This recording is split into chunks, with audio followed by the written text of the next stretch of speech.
بسم اللہ الرحمن الرحیم احمدہ واصلی علی رسولہ الکریم اعوذ باللہ السمیع العلیم من الشیطان الرجیم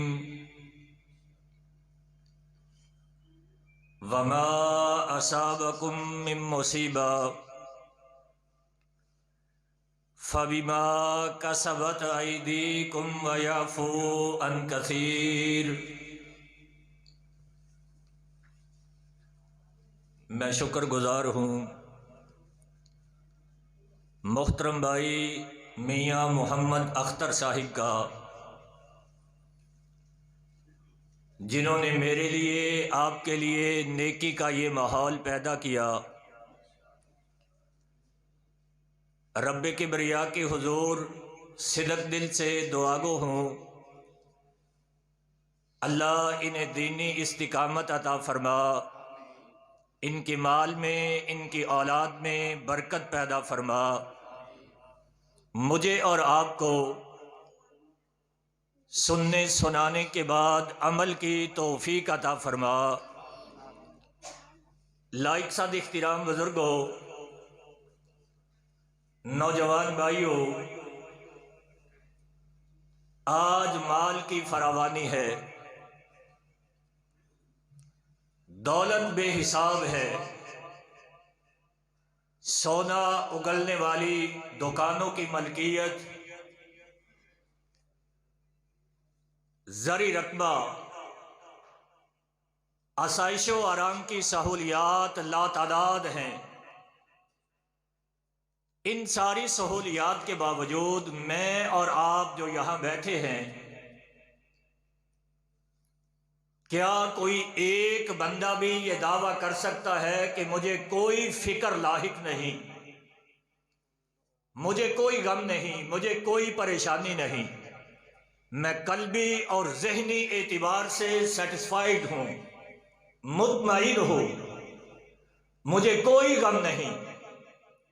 اگر نہیں ہے تو پھر میں انتہائی اختصار کے ساتھ یہ مسائل، یہ مصائب، یہ تکالیف، یہ دکھ، یہ رنج، یہ غم، یہ الم کیوں ہیں اور ان کا حل کیا ہے، اختصار کے ساتھ چند گزارشات آپ کے گوش گزاروں گا۔ رب کبریا مجھے اور آپ کو سمجھ کر اپنا کردار بدلنے کی توفیق عطا فرمائے۔ میری گفتگو سے قبل ایک بات پہلے ذہن میں بٹھا لیجئے، انسان اور شیطان میں ایک بنیادی فرق ہے۔ شیطان غلطی کے بعد اکڑتا ہے، تاویلات کا سہارا لیتا ہے، اصرار کرتا ہے، انکار کرتا ہے، جبکہ انسان اصرار، انکار، تاویلات کا سہارا نہیں لیتا، اقرار کرتا ہے۔ آدم نبی سلام اللہ علیہ ربنا ظلمنا انفسنا، اقرار کیا ہے نا، اور شیطان اکڑتا ہے۔ میں سچا ہوں، آج بھی دیکھ لیجئے، اکثر چھوٹا موٹا لڑائی جھگڑا محلے میں گھر میں ہو جائے تو کسی کو تھپڑ مارنے والا بھی اپنی غلطی کا اعتراف نہیں کرتا، سمجھ لیجئے شیطان کا عمل دخل ہے۔ وہ یہی کہے جائے گا، اس نے مجھے دیکھا ایسے تھا، اس نے میرے ساتھ بات ایسے کی تھی، او یار بات تھپڑ کی کر، تو نے مارا ہے یا نہیں مارا، تیرا گناہ بنتا ہے یا نہیں بنتا۔ انسان اور شیطان میں یہ بنیادی فرق۔ تو بھائیو، دنیا میں تین بڑے طبقات ہیں۔ جب مسائل، مصائب اور تکالیف میں گر جاتے ہیں، تین بڑے گروہ، ان میں ایک گروہ کا دعویٰ یہ ہے، قالوا ما ہی الا حیاتنا الدنیا نموت ونحیا وما یہلکنا الا الدہر، کہ یہ جو مسائل ہیں، یہ جو مصائب ہیں، یہ جو پریشانیاں ہیں، یہ سارے کے سارے حالات و واقعات کا تغیر و تبدل ہے، اس وجہ سے پریشانیاں ہیں۔ اللہ کہتے ہیں انہم الا یظنون، یہ ان کے اٹکل بچو ہے، یہ وجہ نہیں۔ دوسری بڑی وجہ، قالوا انا تطیرنا بکم لئن لم تنتہوا لنرجمنکم ولیمسنکم منا عذاب علیم۔ یہ نیک لوگ، یہ واعظین، یہ مصلحین، یہ منحوس ہے، ان کی وجہ سے یہ سارے مسائل ہیں۔ معاذ اللہ، یہ بھی وجہ نہیں۔ اور تیسری بڑی وجہ، میں اور آپ سارے اس میں مبتلا ہیں۔ سارا کچھ ہم تقدیر کے کھاتے میں ڈال دیتے ہیں۔ میری یہ بات یاد رکھیے گا، اقتدار اختیار مالک اللہ ہے، لیکن سب کچھ تقدیر کے کھاتے میں ڈال دینا کہ میرا تو گناہ ہی نہیں، تقدیر میں ایسے لکھا ہوا تھا، یہ مناسب نہیں ہے۔ اگر ایسے ہی تھا تو اللہ کے نبی نے غزوہ بدر کیوں لڑا ہے؟ جنہوں نے جنت میں جانا تھا چلے جاتے، جنہوں نے جہنم میں جانا تھا چلے جاتے۔ غزوہ احد میں اتنی پریشانی کیوں اٹھائی؟ اللہ نے یہ قرآن 23 سالوں میں کیوں نازل کیا؟ اقتدار اختیار اللہ کا ہے، لیکن بھائیو، اللہ کسی اپنے بندے پہ ظلم اور زیادتی نہیں کرتے ہیں۔ اللہ نے تو اعلان کروایا ہے، نبئ عبادی انی انا الغفور الرحیم، میرے نبی اعلان کر دو میں بڑا مہربان ہوں، میں بڑا مشفق ہوں، میں بڑا معاف کرنے والا ہوں، میں بڑا رحیم ہوں، میں بڑا کریم ہوں۔ اللہ کی شفقت کی انتہا ہی نہیں۔ وما ربک بظلام للعبید، اللہ کبھی کسی پہ ظلم اور زیادتی نہیں کرتے ہیں۔ تو پھر مسائل کیوں آتے ہیں؟ ایک بندہ بائک پہ جا رہا ہے، گاڑی چلا رہا ہے، ایکسیڈنٹ ہوا، ٹانگ ٹوٹ گئی، اب تقدیر کے کھاتے میں ڈال دیا ہے۔ اللہ نے کہا تھا سپیڈ مار اتنی، اللہ نے کہا تھا سگنل نہ دیکھ، اللہ نے کہا تھا کہ بائک کی بریک فیل ہے تو اندھا دھند چلاتا رہو۔ یہ عقل رب نے کس لیے دی ہے؟ یہ دماغ کس لیے دیا ہے؟ یہ دانائی کس لیے عطا کی ہے؟ آپ کو ساری مخلوق سے اعلیٰ کس لیے بنایا ہے؟ بند تو نے اپنا دماغ خود کیا ہوا، ڈنگر خود بنا ہوا، اپنے آپ کو حیوانوں کی لسٹ میں خود لایا ہوا، اور سارا کچھ کھاتے اللہ کے ڈال رہا ہے۔ ایک نبینا آدمی جا رہا ہے، آگے کنواں ہے، میں کہتا ہوں، آپ کہتے ہیں، میرے بھائی بلال صاحب کہتے ہیں، آگے کنواں ہے، آپ یہ راستہ تبدیل کر لیں وگرنہ کنویں میں گر کے مر جاؤ گے۔ یہ سنتا ہی نہیں۔ یہ ایک چٹ لکھتے ہیں اور چٹ پہ لکھ دیتے ہیں یہ کنویں میں گر کر مرے گا، اس کی جیب میں ڈال دی۔ یہ راستہ بدلتا نہیں، اسی ڈگر پہ جا رہا ہے، اسی نہج پہ جا رہا ہے، اسی راستے پہ چل رہا ہے۔ کنویں میں گرا، گردن ٹوٹی، مر گیا۔ نہلانے لگے تو بھائی بلال صاحب کی وہ چٹ جیب سے نکلی کہ یہ کنویں میں گر کے مرے گا۔ کیا ان کی چٹ نے اسے کنویں میں گرایا ہے؟ اگر راستہ بدل لیتا تو بچ سکتا تھا کہ نہیں بچ سکتا تھا؟ میں نے پہلے بات کی ہے، اختیار اقتدار مالک اللہ ہے، لیکن سب کچھ تقدیر کے کھاتے میں ڈال دینا یہ مناسب نہیں۔ اللہ کہہ رہے ہیں یہ مسائل، یہ تکالیف، یہ دکھ، یہ غم، یہ رنج، یہ الم، یہ مصائب کے طوفان، وما اصابکم من مصیبہ فبما کسبت ایدیکم ویعفو عن کثیر، تمہاری اپنی بدعمالیاں ہیں جن کی وجہ سے تم مسائل میں گرے ہوئے ہو۔ اللہ کہہ رہے ہیں لِيُذِيقَهُمْ بَعْضَ الَّذِي عَمِلُوا لَعَلَّهُمْ يَرْجِعُونَ، یہ تو تھوڑا سا جھٹکا ہے تمہیں تاکہ تم واپس پلٹ آؤ۔ اور حدیث پاک میں ہے، ابھی میں انشاءاللہ کوشش کرتا ہوں بھائی جی، او بھائی جان باتیں نہیں کرتے، خاموش یا دل بری محفل میں چلانا نہیں اچھا۔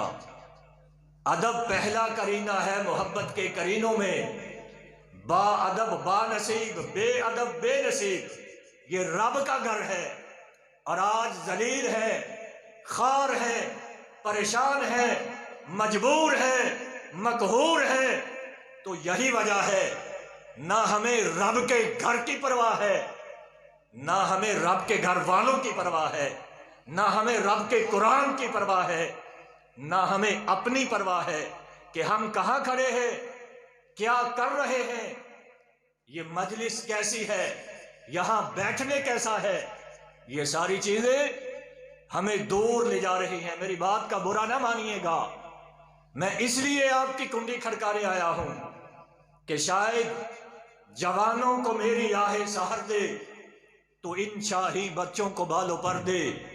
خدایا آرزو میری یہی ہے، میرا نور بصیرت عام کر دے، مجھے کوئی جانے یا نہ جانے، داد دے یا نہ دے، مجھے کوئی پرواہ نہیں، میرے اگر کسی ایک حرف نے کسی کی زندگی میں تلاطم بپا کر دیا تو میری ساری زندگی کی محنت ٹھکانے لگ گئی۔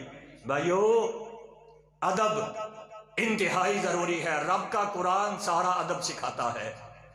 اللہ کے نبی آپ کی زندگی کا ایک ایک پہلو ادب سے بھرا ہوا، اور بدقسمتی کی بات ہے جو توحید سے کورے ہیں وہ ادب سے مالا مال ہیں، جو ادب سے مالا مال ہیں وہ توحید سے کورے ہیں، اور جو توحید والے ہیں انہیں ادب کی سمجھ نہیں آ رہی۔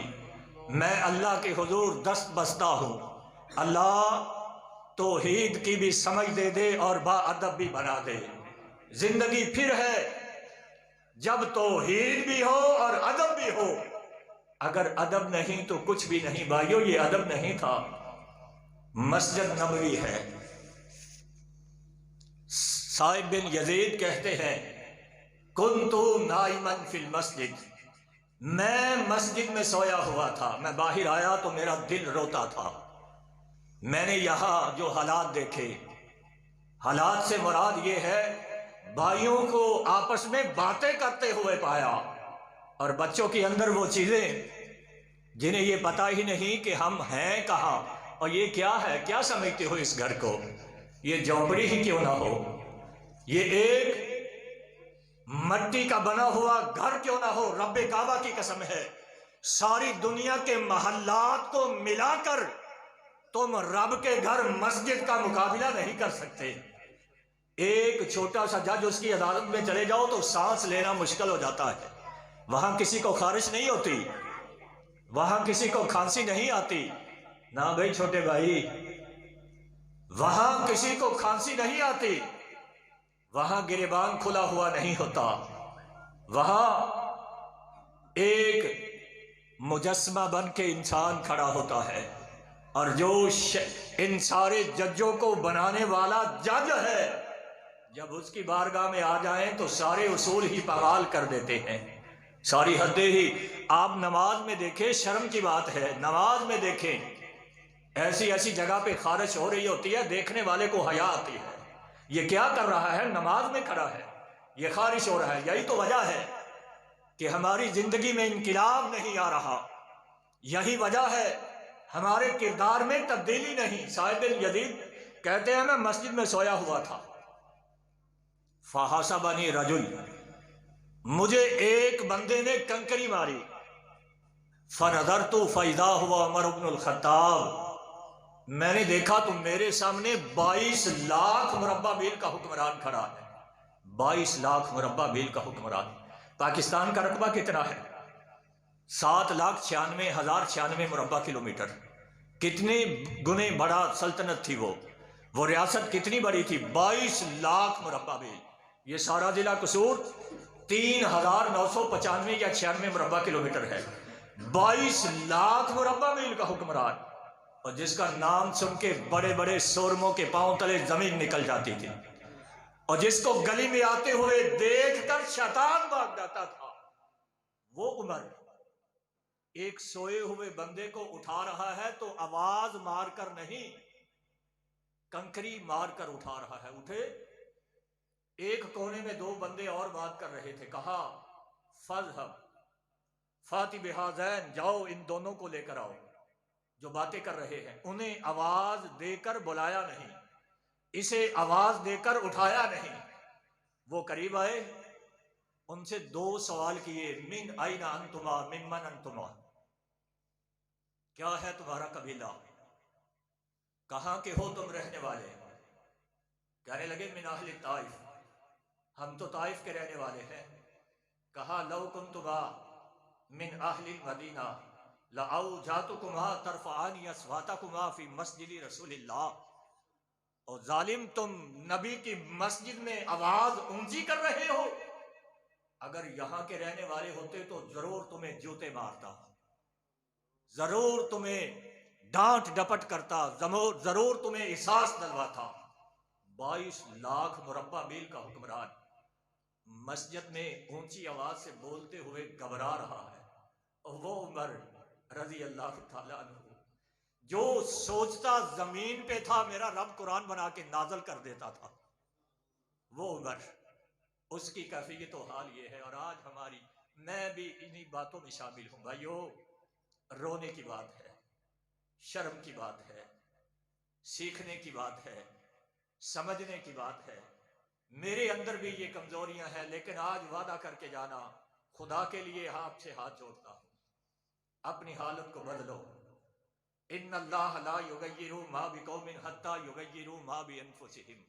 اگر اسی ڈگر پہ چلتے رہے، اگر اس گھر کے احترام کا خیال نہ رکھا، تو یاد رکھ لو ساری رات مسلح پہ کھڑا رہنا بھی آپ کے کوئی فائدہ مند ثابت ہو سکتا، جب تک رب کے گھر کا ادب نہیں ہے کچھ بھی نہیں۔ اللہ کے نبی صلی اللہ علیہ وآلہ وسلم صحیح بخاری میں ہے، اور سورہ حجرات میں ہے، لا ترفعوا اصواتکم فوق صوت النبی، نبی کی آواز سے آواز کو اونچا مت کرنا، ولا تجہروا بالقول، اور جس طرح آپس میں اونچی باتوں سے، اونچی آواز میں باتیں کرتے ہو، نبی کے سامنے کبھی اونچی آواز سے بات نہ کرنا۔ یہ کیا ادب ہے یا نہیں ہے؟ مولانا صاحب سے بات کرتے ہوئے کبھی آپ نے سوچا ہے میری آواز کہیں مولانا صاحب سے اونچی تو نہیں ہو رہی؟ کبھی خیال کیا ہو آپ نے؟ کبھی سوچا ہو؟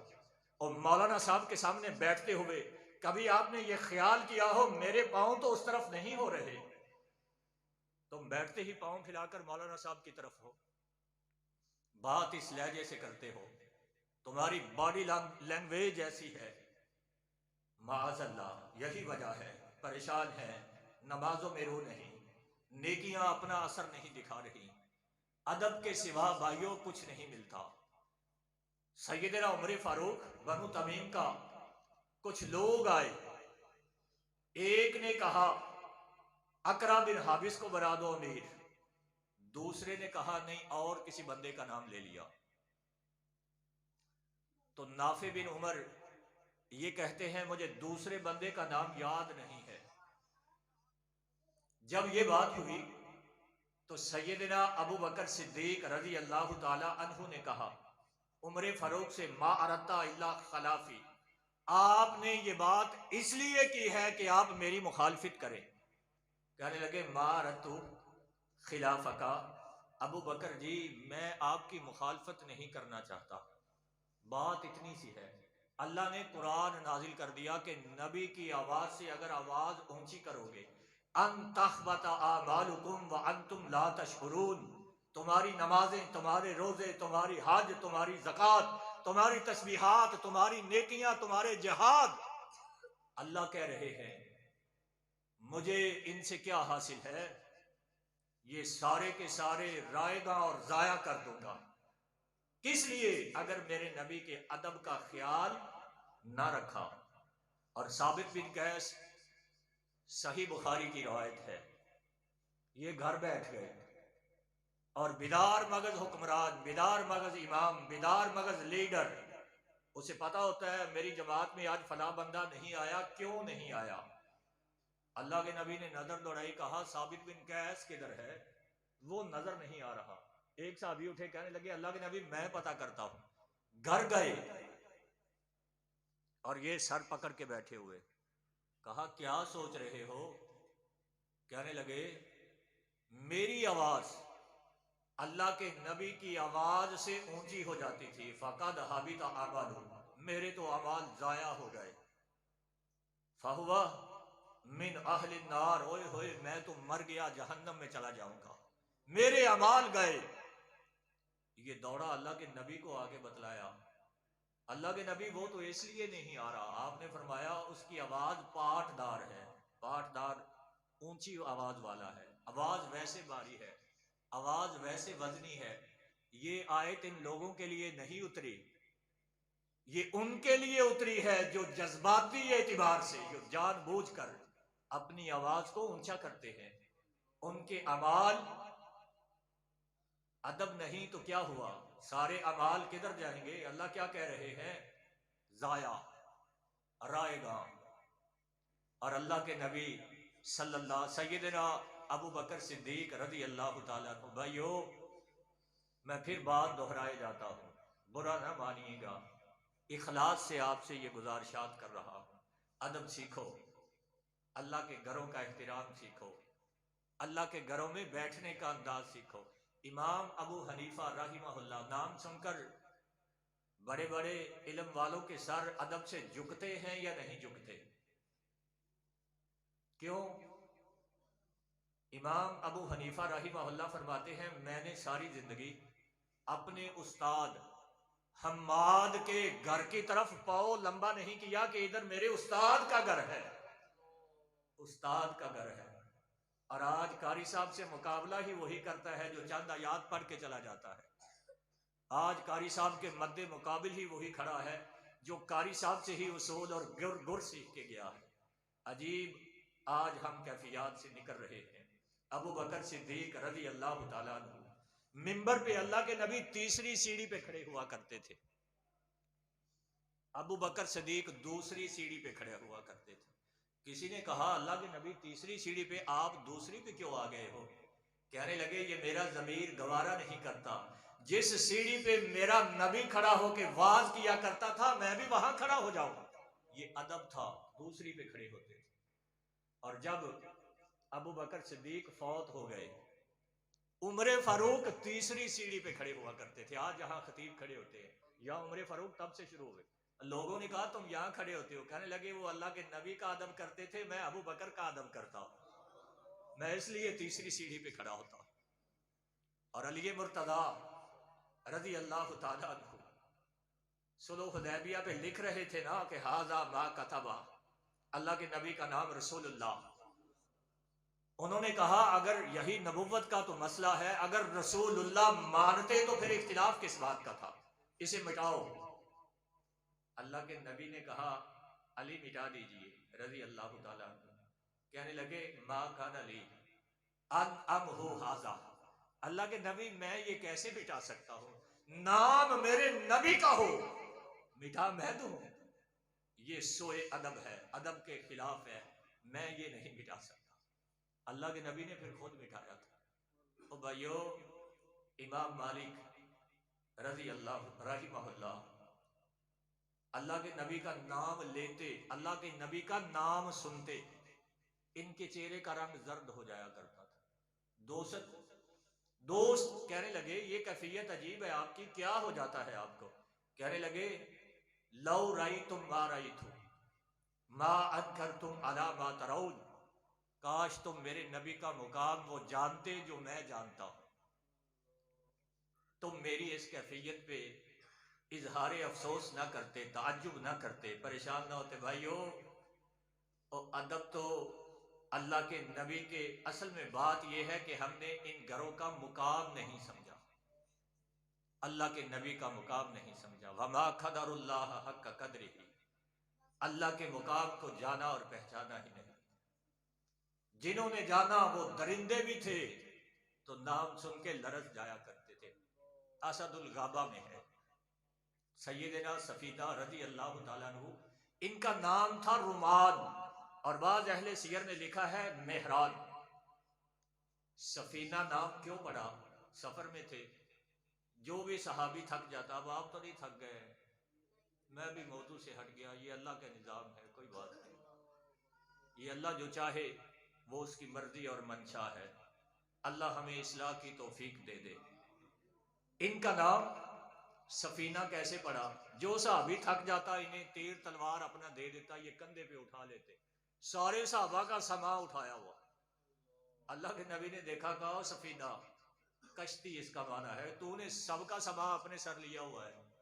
اس کے بعد سیدنا سفینہ نے اپنا اصلی نام کسی کو بتایا ہی نہیں کہ میرے نبی نے سفینہ کہا ہے، اب ساری زندگی سفینہ ہی کہلاتا رہوں گا، اور یہی کہلاتے رہے۔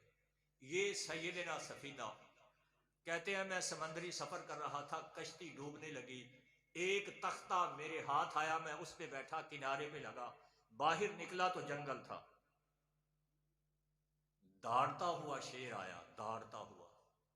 جب بندہ کسی سے ملتا ہے نا، جب کسی کا لڑنے کا ارادہ ہوتا ہے تو اس کی آنکھیں بتاتی ہیں کہ یہ لڑنے کے لیے آیا ہے، اس کی چہرے کی سلوٹیں، اس کی پیشانی کی سلوٹیں، ان سے یہ اندازہ ہو جاتا ہے یہ کچھ کرے گا۔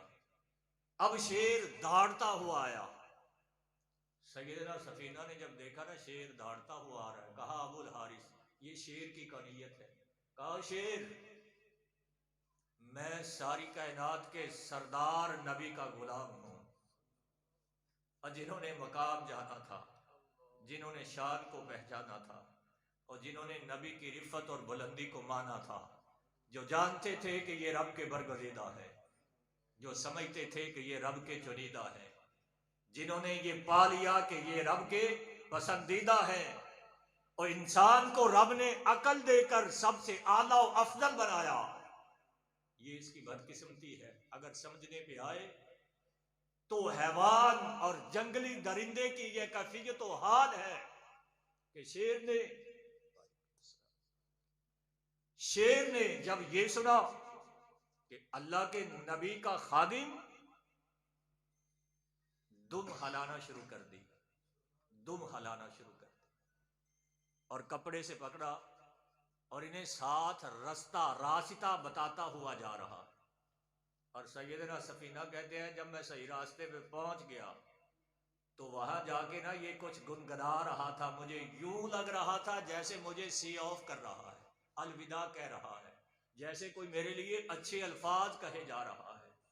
جنہوں نے مقام کو جانا، پہچانا، امام مالک رحمہ اللہ، آپ مولانا عبد الحق محدث دہلوی رحمہ اللہ نے جذب القلوب میں لکھا ہے کہ جب مدینے کی گلیوں میں آیا کرتے تھے، مدینے کی گلیوں میں تو گھوڑے پہ نہیں بیٹھتے تھے، نیچے چلا کرتے تھے۔ ادب ہے کہ نہیں ہے؟ اور امام احمد بن حنبل رحمہ اللہ جب مدینے کے گلیوں میں آیا کرتے تھے، جوتے اتار کر بغلوں میں لے لیا کرتے تھے کہ یہاں میرے آقا چلا کرتے تھے اور میں جوتے پہن کر وہاں چلوں۔ بھائیو، ادب پہلا کرینہ ہے محبت کے کرینوں میں، ادب نہیں ہے تو کچھ بھی نہیں ہے۔ ادب سیکھیے، گھر میں ہوں تو گھر کے آداب، مسجد میں ہوں تو مسجد کے آداب، آفس میں ہوں تو آفس کے آداب، جیسی مجلس میں ہے وہاں کے آداب کا خیال رکھیے، اور دین سراسر ادب سکھاتا ہے۔ تو میری گزارشات اور جو میں آپ کو بتلانے جا رہا تھا کہ اللہ کے نبی صلی اللہ علیہ وآلہ وسلم نے فرمایا، ابن ماجہ کی روایت ہے، موطا امام مالک میں ہے، پہلی بات تو کلیئر ہو چکی تھی کہ ہم پریشان کیوں ہیں؟ اپنی بدعمالیوں کی وجہ سے۔ کیوں ہیں؟ اپنی بدعمالیوں کی وجہ سے۔ ابن ماجہ میں ہے، موطا امام مالک میں ہے، یا معاشر المہاجرین، 5 چیزوں میں اگر تم مبتلا ہو گئے، اور میں اللہ کی پناہ مانگتا ہوں تم ان میں مبتلا ہو جاؤ، لم تظہر الفاحشہ فی قوم قط، اللہ کے نبی فرما رہے ہیں جب کسی قوم میں بے حیائی عام ہو جائے گی، اعلان کرتے پھریں گے، پھر ان میں ایسی بیماریاں پیدا ہو جائیں گی جو ان سے پہلے لوگوں میں موجود نہ تھی، پہلے لوگوں میں موجود۔ کیا آج وہ حالات پیدا نہیں ہو چکے؟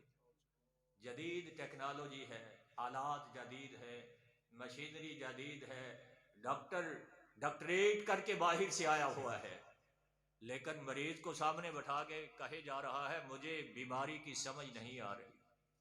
کہتے ہیں کہ نہیں کہتے؟ اس کی وجہ کیا ہے؟ بے حیائی۔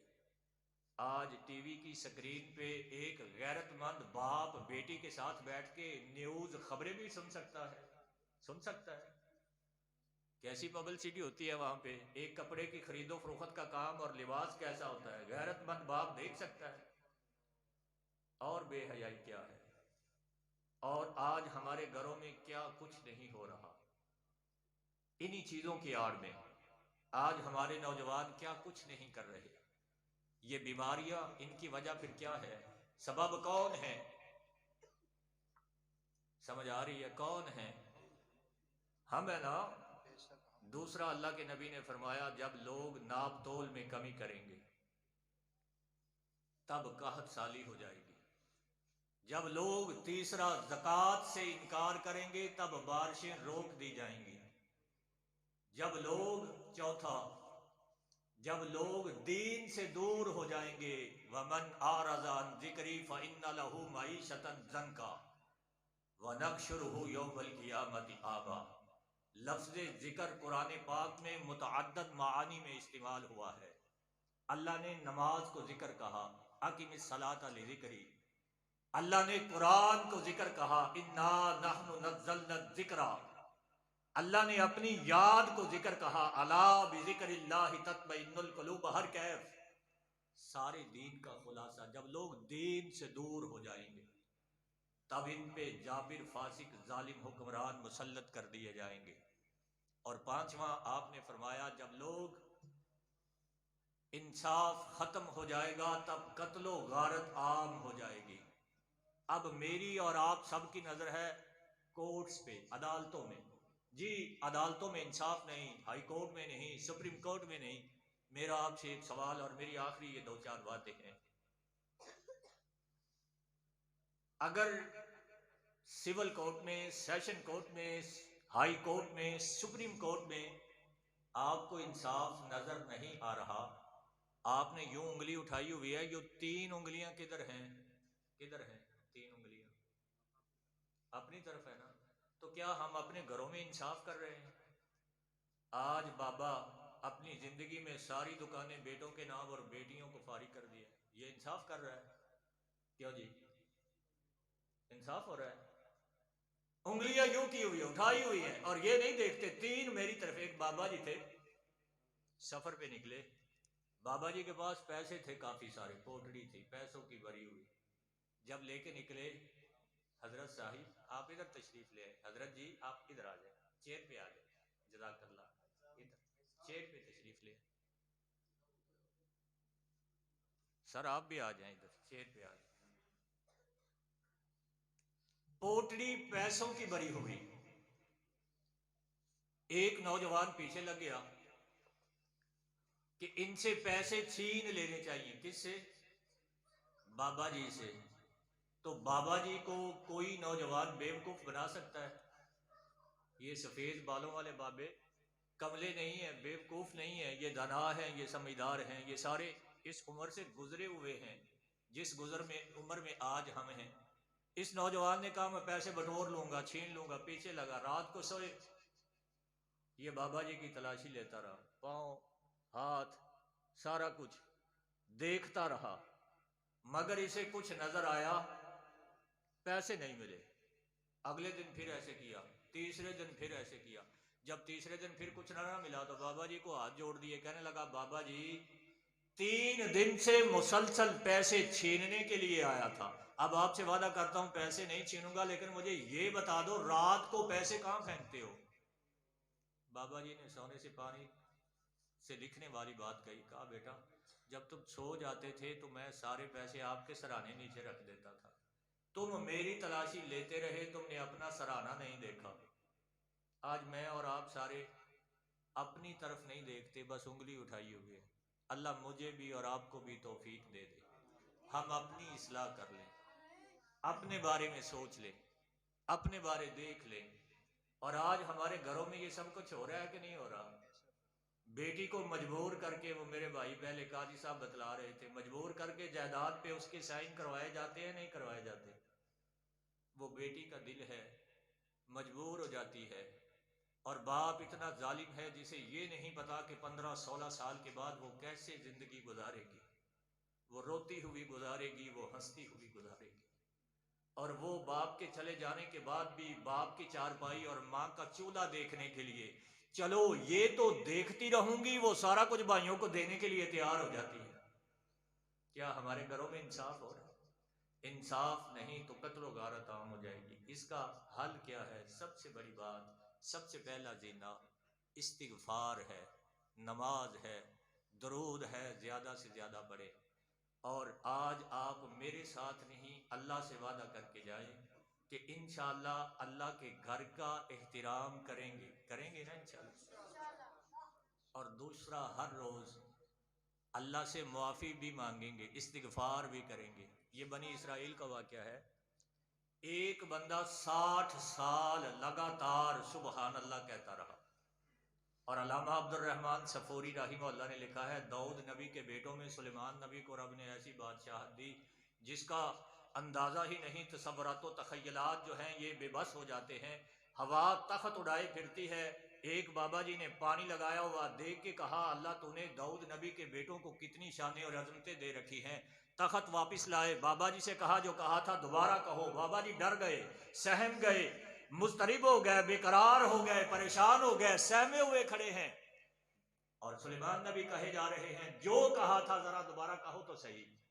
اب بابا جی ہونٹ پھڑپھڑا رہے ہیں، زبان لڑکھڑا رہی ہے، پاؤں ڈگمگا رہے ہیں، ایسی کیفیت میں ڈرے ہوئے کہتا ہے، بیٹا میں نے تو یہی کہا تھا کہ سبحان اللہ، اللہ تو نے داؤد نبی کے بیٹے کو کتنی عظمت اور شان دے رکھی ہے۔ تو سلیمان نبی نے کہا، بابا جی اگر یہاں ترازو لگا دیا جائے، ایک پلڑے میں میری شان، میری عظمت، میرے وقار، میرے عہدے، یہ میرا مال، میری جائیداد، میری فوجیں، میری پراپرٹی، یہ میرا سب کچھ ڈال دیا جائے، اور دوسرے پلڑے میں تیری ایک دفعہ کی سبحان اللہ کو ڈال دیا جائے، میرا سب کچھ ہلکا اور تیری ایک دفعہ کا سبحان اللہ کہنا رب وزنی کر دے گا۔ یہ بندہ 60 سال کہتا رہا، اور آخر میں ایک بار کہا استغفر اللہ۔ اللہ نے وقت کے نبی کو وحی کر دی، اس کی 60 سال کی عبادت ایک سائڈ پہ، اور اس کا ایک بار استغفر اللہ کہنا مجھے زیادہ مقبول اور پسند ہے۔ امام حسن بصری رحمہ اللہ، اللہ کے نبی کے رضائی بیٹے ہیں۔ ایک بندہ آیا آ کے کہنے لگا، حالات بڑے خراب ہیں، پیسہ نہیں، شام کی ہے صبح کی نہیں، صبح کی ہے شام کی نہیں، مجھ پہ کرم کیجئے، مہربانی فرمائیے، مجھے کوئی وظیفہ بتلائیے، میں جو کروں تو اللہ وافر مقدار میں رزق عطا کر دے۔ کہا جا کے استغفار کر۔ وہیں بیٹھے تھے، دوسرا بندہ آ گیا، بیٹے نہیں ہیں، بیٹے کی قدر وہ جانتا ہے جس کے پاس ہے نہیں، یا جسے رب نے دے کے چھین لیا، وہ بیٹا کیا ہے؟ بیٹے نہیں ہے، وظیفہ بتاؤ، کہا استغفار کرو۔ جب یہ کہا وہ بھی چلا گیا، تیسرا بندہ آ گیا، کہنے لگا جی بارش نہیں ہو رہی، کہا تم بھی استغفار کرو۔ یہ تینوں چلے گئے۔ پاس بیٹھا ہوا ایک بندہ تھا، وہ کہنے لگا حضرت جی آج بھی یہی کچھ ہو رہا ہے، اور مردہ وکھریاں وکھریاں علاج سارے نے کوئی دسی جاندے ہو، مولانا صاحب کے پاس بیٹھتے ہو، میں نے ابتدان بھی کہا ادب کا خیال رکھا کرو، حیا کا خیال رکھا کرو، احترام کیا کرو۔ اگر اپنے امام کا، قاری صاحب کا ادب اور احترام نہیں کرتے ہو تو تمہاری لمبی لمبی نمازیں تمہیں کوئی فائدہ پہنچا سکتی؟ تب ہی پہنچائیں گی جب قاری صاحب کا، اپنے خطیب کا حیا اور ان کا احترام کرو گے، تمہارے دلوں میں ان کی عزت ہوگی، اور سمجھو گے کہ وہ ہمارا مصلح ہے، ہماری اصلاح چاہتا ہے۔ اگر یہ نہیں کرتے ہو تو پھر با ادب با نصیب اور بے ادب بے نصیب۔ یہ کہنے لگا امام صاحب مرضاں وکھریاں وکھریاں علاج سارے نو ایکو۔ تو امام حسن بصری رحمہ اللہ نے فرمایا تھا، فَقُلْتُ اسْتَغْفِرُوا رَبَّكُمْ إِنَّهُ كَانَ غَفَّارًا يُرْسِلِ السَّمَاءَ عَلَيْكُمْ مِدْرَارًا وَيُمْدِدْكُمْ بِأَمْوَالٍ وَبَنِينَ وَيَجْعَلْ لَكُمْ جَنَّاتٍ وَيَجْعَلْ لَكُمْ أَنْهَارًا۔ میں نہیں کہتا، اللہ کہہ رہے ہیں تم استغفار کرو، میں بے حساب مال عطا کروں گا۔ آپ چاہتے ہیں سارے مال ملے تو پھر استغفار کرو گے نا انشاءاللہ۔ آپ استغفار کریں، میں بیٹے دوں گا، اللہ کہہ رہے ہیں۔ آپ استغفار کریں، میں بارش برساؤں گا، آپ استغفار کریں، میں تمہارے گناہ معاف ہی نہیں کروں گا، نیکیوں میں بدل کر جنت کا مالک بنا دوں گا۔ تو کریں گے نا انشاءاللہ؟ یہ سارے مسائل، یہ سارے دکھ ہماری اپنی بدعمالیاں ہیں، اور ان کے حل کا پہلا دینا اللہ سے معافی ہے۔ پھر نماز کی پابندی کیجئے، درود زیادہ پڑھیے، دیگر وظائف ہیں، انشاءاللہ اس جنت سے پہلے اللہ اس دنیا کو بھی جنت بنا دیں گے۔ اللہ مجھے اور آپ کو اپنی اپنی اصلاح کی توفیق عطا فرمائیں۔ وآخر الدعوانا ان الحمد للہ رب العالمین۔